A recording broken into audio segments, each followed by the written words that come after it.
வணக்கம். நம்ம பழமையான தமிழ் இலக்கியங்களுக்கும் நவீன நிலவியல் அறிவியலுக்கும் அதாவது ஜியாலஜிக்கும் நடுவுல இருக்கிற ரொம்பவே சுவாரஸ்யமான ஒரு தொடர்பா அலச போற இந்த தேடருக்கு உங்களை நான் ரொம்ப உற்சாகமா வரவேற்கிறேன். வாங்க நேரா விஷயத்துக்கு போயிடலாம். இணையதள விவாதங்கள்லயும் சரி, நம்ம ஊர்ல நடக்கிற வரலாற்று தேடல்கள்லயும் சரி, எப்பவுமே முதலிடத்தில் இருக்கிற அந்த ஒரு முக்கியமான கேள்வியோட நாம ஆரம்பிக்கலாம். கடலுக்கடியில உண்மையாவே ஒரு மாபெரும் தமிழ் கண்டம் மூழ்கியிருந்ததா? இது வெறும் கட்டுக்கதையா இல்ல மறைக்கப்பட்ட நம்ம வரலாறா? பகுதி 1 குமரிக்கண்டம் அப்படிங்கிற ஒரு பிரம்மாண்டமான புனைவு. சரி, நம்ம விஷயத்துக்கு வருவோம். இந்திய பெருங்கடலுக்கு தெற்கே பல ஆயிரம் வருஷங்களுக்கு முன்னாடி ஒரு பெரிய கண்டம் இருந்ததாவும் அங்க தமிழர்கள் ரொம்ப செழிப்பா வாழ்ந்ததாவும் ஒரு பரவலான நம்பிக்கை நம்மகிட்ட இருக்கு. இந்த நேரத்துல 2013ல அறிவியலாளர்கள் கடலுக்கு அடியில மொரீஷியா அப்படின்னு ஒரு குறுங்கண்டம் இருக்கிறத கண்டுபிடிச்சாங்க. 90 லட்சம் வருஷங்களுக்கு முந்தைய எரிமலை துகள்களை வச்சு இத கன்ஃபார்ம் பண்ணாங்க. இந்த செய்தி வெளியானோன்னு என்னாச்சு தெரியுமா? அடடா, இதோ நம்ம லெம்யூரியா கண்டம் கிடைச்சிருச்சு அப்படின்னு பழைய வதந்தி மறுபடியும் காட்டுத்தீ மாதிரி பரவ ஆரம்பிச்சிருச்சு. அறிவியல் தரவுகளை கொஞ்சம் கலந்து சொன்னா நாம எல்லாரும் ஈஸியா நம்பிடுவோம் இல்லையா? அதுதான் இங்கேயும் நடந்துச்சு. ஆனா இங்க நாம கவனிக்க வேண்டிய ரொம்பவே முக்கியமான பிரம்மாண்டமான ஒரு டைம்லைன் இருக்கு. மொரிஷியா உருவானது சுமார் 200 கோடி வருஷங்களுக்கு முன்னாடி. அங்க எரிமலை துகள்கள் படிஞ்சது 90 லட்சம் வருஷங்களுக்கு முன்னாடி. கடைசியா அது கடலுக்கு அடியில முழுசா முழுகினது சுமார் 8.5 கோடி வருஷங்களுக்கு முன்னாடி. கொஞ்சம் யோசிச்சு பாருங்க, மனித குலம் அப்படிங்கிற ஒண்ணு தோன்றதுக்கு பல கோடி வருஷங்களுக்கு முன்னாடியே அந்த நிலப்பரப்பு கடலுக்குள்ள மூழ்கிடுச்சு. அதனால மனுஷங்க அங்க வாழ்ந்தாங்க அப்படிங்கிறதுக்கும் இந்த மொரிஷியாவுக்கும் எந்த சம்பந்தமும் இல்ல அப்படிங்கறத அறிவியல் ரொம்ப தெளிவா சொல்லுது. பகுதி 2 லெமூரியா அப்படிங்கிற பேரோட தோற்றம். சரி, மனுஷங்கள் அங்க இல்லாதப்போ இந்த லெமூரியா அப்படிங்கிற பேரு எப்படி வந்துச்சு? இத தெரிஞ்சுக்க நம்ம 19ஆம் நூற்றாண்டுக்கு போகணும். இங்கிலாந்தைச் சேர்ந்த பிலிப்ஸ் கேடலோ அப்படிங்கிற ஒரு விலங்கியலாளர், அதாவது ஒரு ஜுவாலஜிஸ்ட் இருந்தாரு. அவரு மடகாஸ்கர் அப்புறம் இந்தியாவில இருக்கிற விலங்குகளை பத்தி ஒரு ரிசர்ச் பண்ணாரு. அப்போ அவருக்கு ஒரு பெரிய சந்தேகம் வந்துச்சு. லெமூர் அப்படின்னு சொல்லப்படுற ஒரு வகை குரங்கு இனத்தோட தொல்லுயிர் படிமங்கள் மடகாஸ்கர்லயும் இருந்துச்சு, இந்தியாவில இருந்துச்சு. ஆனா மடகாஸ்கருக்கு பக்கத்துல இருக்கிற ஆப்பிரிக்கா பெருநில பரப்புல அது இல்ல. குரங்கு மாதிரி இருக்கிற ஒரு விலங்கு எப்படி இவ்ளோ பெரிய கடலை தாண்டி போயிருக்கோன்னு அவர் ரொம்ப தீவிரமா யோசிச்சாரு. அதுக்கான ஒரு விடயத்தான் அவரு தன் கருதுகோளா முன் வச்சாரு. இந்தியாவையும் மடகாஸ்கரையும் இணைக்கிற மாதிரி கடலுக்கு அடியில ஒரு பெரிய நிலப்பாலம் இருந்திருக்கணும். அது வழியாதான் இந்த லெமூர் விலங்குகள் ஒரு இடத்திலிருந்து இன்னொரு இடத்துக்கு பயணம் செஞ்சிருக்கணும்னு அவரு சொன்னாரு. லெமூர் விலங்குகள் போன அந்த பாலத்துக்கு அவரை வெச்ச பேருதான் லெமூரியா. இத நல்லா நோட் பண்ணிக்கோங்க. இது முழுக்க முழுக்க விலங்குகளோட இடப்பெயர்ச்சிக்காக உருவாக்கப்பட்ட ஒரு பேரு.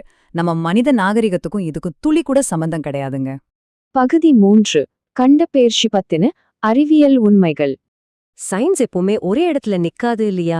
இப்போ நம்ம பார்க்க போற விஷயம் ரொம்பவே இன்ட்ரெஸ்டிங்கா இருக்கும். 17ஆம் நூற்றாண்டுல ஆப்ரஹாம் ஒர்டேலியஸ், அப்புறம் 20ஆம் நூற்றாண்டோட ஆரம்பத்துல ஆல்ஃபிரட் வெகேனர், இவங்க 2 பேரும் சேர்ந்து ஒரு புது தியரியை முன் வச்சாங்க. அதுதான் கண்டப்பெயர்ச்சி. பூமியில இருக்கிற கண்டங்கள் எல்லாம் ஒரே இடத்துல நிலையா நிக்கிறதில்ல, அது பல கோடி வருஷங்களா தொடர்ந்து நகர்ந்துகிட்டே தான் இருக்கு அப்படிங்கிறது தான் அந்த ஆச்சரியமான சயின்ஸ் உண்மை. அது எப்படி சாத்தியம்னு கேக்குறீங்களா? உலக மேப்ப கொஞ்சம் உத்து பாருங்க. கண்டங்கள் எல்லாமே ஒரு பசில் கேமோட பீசஸ் மாதிரி ஒன்னோட ஒன்னு கச்சிதமா பொருந்துறத நீங்க பார்க்க முடியும். இதுக்கு காரணம் என்னன்னா, பூமியோட மேற்பரப்புக்கு அடியில இருக்கிற புவிய தட்டுகள், அதாவது டெக்டானிக் பிளேட்கள் ரொம்ப மெதுவா நகர்ந்துகிட்டே இருக்கிறது தான். பல கோடி வருஷங்களா இந்த நகர்வு நடக்கிறதால பெரிய நிலப்பரப்புகள் உடைஞ்சு ஒன்னிலிருந்து ஒன்னு விலகி போகுது.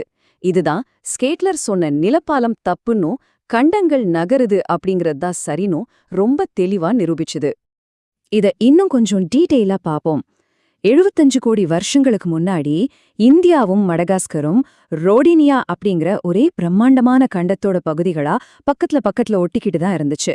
சுமார் 8.5 கோடி வருஷங்களுக்கு முன்னாடி தான் கண்டப்பெயர்ச்சியால அவ பிரிஞ்சு நகர ஆரம்பிச்சுது. அப்போ லெமூர் விலங்குகள் ஏன் 2 இடத்துலயும் இருந்துச்சு? ஏன்னா அங்க ஒரு நிலப்பாலம் தேவையப்படல. 2 நிலங்களும் ஒரு காலத்துல ஒன்னாத்தான் இருந்துச்சு. அறிவியலோட வளர்ச்சி இந்த லெமூரியா பாலத்தோட கதைக்கு இப்படிதான் ஒரு முற்றுப்புள்ளி வச்சுது.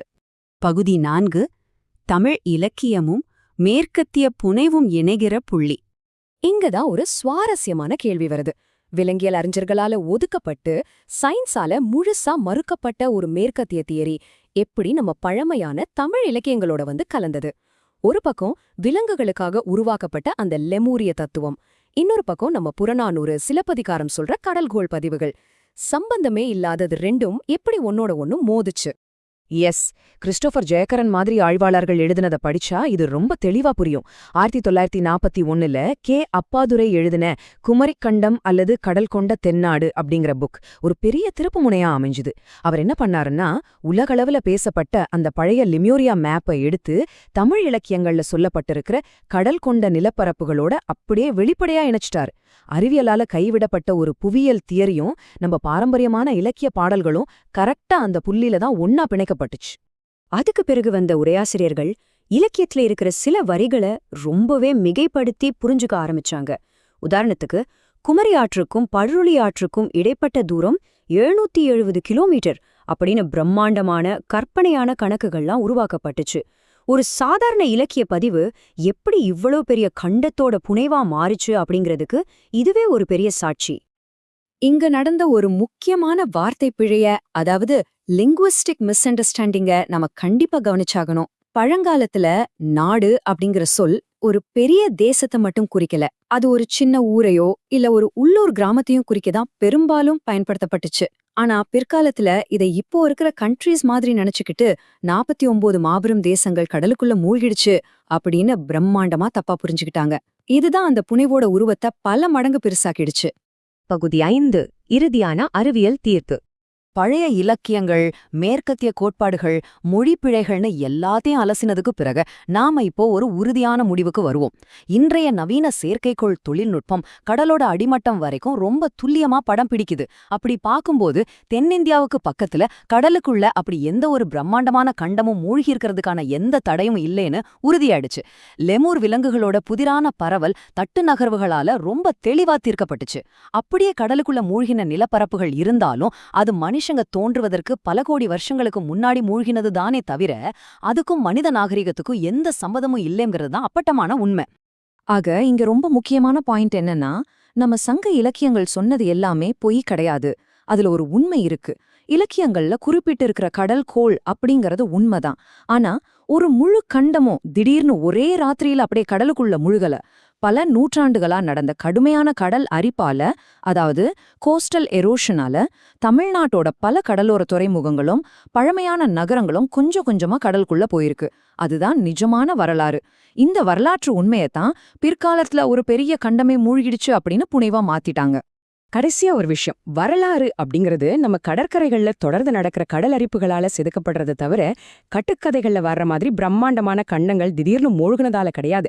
நாமளா உருவாக்குற புனைவுகளை விட அறிவியல் சொல்ற உண்மையான வரலாறு ரொம்பவே சுவாரஸ்யமானது இல்லையா? கட்டுக்கதைகளை விட்டுட்டு நம்ம உண்மையான வரலாற்றை கொண்டாடுறது தான் நம்ம மொழிக்கு நாம செய்யற உண்மையான பெருமை. இதை பத்தி நீங்க என்ன நினைக்கிறீங்கன்னு கொஞ்சம் யோசிச்சு பாருங்க. இந்த சுவாரஸ்யமான தேடலோட நான் விடைபெறுகிறேன். நன்றி.